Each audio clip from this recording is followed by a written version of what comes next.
네, 성폭행 혐의를 받고 있던 한 외국인이 체포 과정에서 흉기를 휘둘러서 경찰관 3명이 다치는 사건이 있었습니다. 네, 경찰이 가끔은 국민들의 지탄을 받기도 하지만 일선 경찰관들은 이렇게 위험을 무릅쓰고 범죄 현장에서 최선을 다하기도 합니다. 네, 오늘은 이런 경찰관들의 이야기 한번 들어볼까 하는데요. 이승훈 기자 나와 있습니다. 네, 부상을 당한 경찰관들은 지금 상태가 어떤가요? 네, 다행히 생명에는 지장이 없는 상태고요. 지금 병원에서 빠르게 회복을 하고 있는 단계입니다. 다행이네요. 방금 말씀하신 대로 최근 이런저런 일로 경찰이 국민들로부터 많은 비판을 받고 있습니다만 그래도 현장에서 발로 뛰는 경찰관들은 열악하고 위험한 환경 속에서 시민의 안전을 위해 묵묵하게 일하고 있는데요. 오늘 뉴스 따라잡기는 일선 경찰관들의 고충을 취재했습니다. 사건이 일어난 건 지난주 목요일이었습니다. 외국인들이 많이 거주하는 경기도 안산의 한 경찰서에 접수된 신고 전화. 우즈베키스탄 국적의 그 사람들이 이런 폭행을 당했다고 일일이 신고를 했어요. 피해자는 우즈베키스탄 출신의 여성이었습니다. 이 여성은 같은 나라에서 온 한 20대 남성으로부터 성폭행을 당한 것으로 전해졌습니다. 이제 남자가 일방적으로 여자를 좋아했어요. 여자는 거절을 하니까 8월 14일 날 새벽 1시 반에 그 남자가 이제 여자 집에 가서 그 출입문 뜯고 들어가갖고 칼로다가 이제 그 위협하고 강간한 사건이에요. 가해자의 행동은 여기서 그치지 않았습니다. 피해 여성을 강제로 자신의 집으로 끌고 가 다시 폭행한 혐의까지 받고 있는데요. 피해자는 가해 남성이 잠든 사이 극적으로 탈출에 성공했고 신고를 받은 경찰은 곧장 수사에 착수했습니다. 외국인 사건은 하루 만에 못 잡으면 장기 미제 사건이 되기 때문에 최단시간에 잡아야 되거든요. 그래서 그렇게 유도를 해가지고 저녁 9시에 경찰은 피의자를 검거하기 위해 피해자의 집 근처에서 잠복을 했습니다. 그리고 얼마 뒤 차량 안에서 잠복을 하고 있는데 피의자 친구들이 왔어요. 이야기를 듣고 있던 중에 친구 중에 한 명이 피의자를 데리고 올라온 거죠. 애들이 이제 그래서 차문을 열고 피군 좀 보여주면서 이름을 불렀죠. 그랬더니 갑자기 도망을 가려고 이제 하더라고요. 경찰을 보자마자 날쌘 동작으로 도망을 치기 시작한 피의자.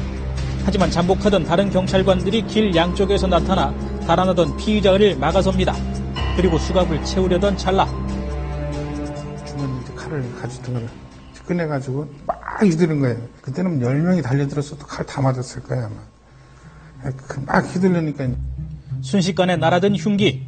예상치 못한 피의자의 완강한 저항에 검거에 나섰던 경찰관 3명이 큰 부상을 입었습니다. 어머머가 범인 잡혔나봐. 그 소리 나중에 뛰어갔는데 칼을 맞은 거야. 우리 집 와가지고 수건 달라 뭐 달라 해가지고 수건도 주고 가슴빼기를 슬쩍 긁혔는지 피가 말도 못하게 났어. 급하게 병원으로 옮겨진 경찰관들. 곧바로 응급조치를 받았지만 부상 정도는 생각보다 심각했습니다. 한 분은 등 뒤에 좌상이랑 허벅지 좌상이 있으셨는데 허벅지 좌상이 조금 심각한 상태이셨어요. 한 분은 흉곽 쪽으로 이렇게 좌상을 입고 오셨는데 CT를 찍어봤더니 혈복강이라든지 이런 것들이 좀 보여서 응급수술을 했어요. 다행히 응급수술을 받은 경찰관은 큰 고비를 넘기고 지금은 건강을 회복하고 있는 단계입니다. 큰 고비 좀 많이 넘기셨고요. 지금 안정된 상태에서 좀 지켜보시면 될 것 같습니다. 경찰관들에게 흉기를 휘두른 피의자는 현장에서 다른 경찰관들이 쏜 테이저건을 맞고 검거됐습니다. 아침에 이제 출근한다고 멀쩡하게 나갔는데 퇴근할 때 되니 안 와서 물어보니까 병실에 누워있다 그러면 집에서 무지하게 걱정하거든. 그런 게 제일 괴롭거든. 방금 경찰관의 말처럼 경찰관이라는 업무 특성상 위험에 노출되는 일도 잦을 수밖에 없는데요. 문제는 이런 순환을 겪고 있는 경찰관의 숫자가 해마다 더 증가하고 있다는 데 있습니다. 20여일 전인 지난달 25일 충남 아산의 한 아파트에서 발생한 사건의 충격은 아직 가시지 않았습니다. 당시 경찰관들은 남자 2명이 싸우고 있다는 신고를 받고 현장에 출동했습니다. 현장에 가보니까 남녀 2사람과 피의자가 말다툼하면서 피의자를 지목하면서 술을 마신 채로 아파트 운전하에 들어오는 것을 봤으니 측정을 해달라. 그래서 측정을 해보니까 혈중 알코올 농도가 0.310이 나왔습니다. 출동한 경찰관은 사건 처리를 위해 진술 보고서를 작성하고 있었습니다. 그런데 예상치 못한 일이 벌어지고 맙니다. 갑자기 피의자가 화단 쪽에서 달려나와서 박경희의 왼쪽 쇄골표 부위를 칼로 찌르고 계속해서 우리 박경희까지 찌르려고. 한 명의 경찰관을 흉기로 찌른 피의자, 다른 경찰관까지 위협하다 결국 실탄을 맞고 나서야 검거됐습니다. 달려들으니까 권총을 빼가지고 공포탄을 한 발 발사하고 그래도 계속 달려드니까 허벅지 부위를 이제 조준을 해서 실탄으로 발사를 한 거죠.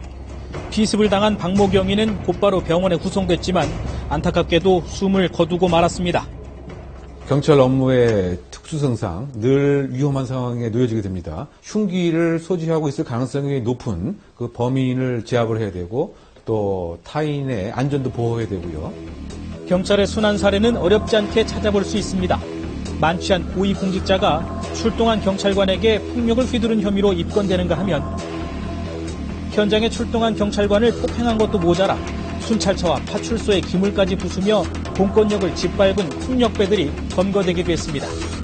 사건 현장에서 예기치 않은 피습으로 부상을 당하는 경찰관이 1년에 무려 500여 명, 숫자도 해마다 늘고 있는 추세입니다. 중요한 것은 현장 시나리오에 입각한 주기적인 교육훈련이 반드시 있어야 할 것입니다. 상황별에 맞는 반복된 교육훈련을 통해서 효과적인 범인 제압뿐만이 아니고 경찰관 스스로에 대한 부상을 피할 수 있는 하나의 시작이 되지 않나.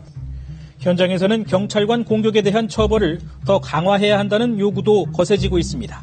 형사처벌 자체를 미약하고 그렇다고 이 사람을 달리 처벌할 수 있는 근거도 미약하고 하기 때문에 경찰 자신이 수인하고 참고 위험 속에서 시민의 안전을 지키는 일선 경찰관들, 그들의 안전을 지킬 합리적인 방안을 찾는 고민도 필요해 보입니다.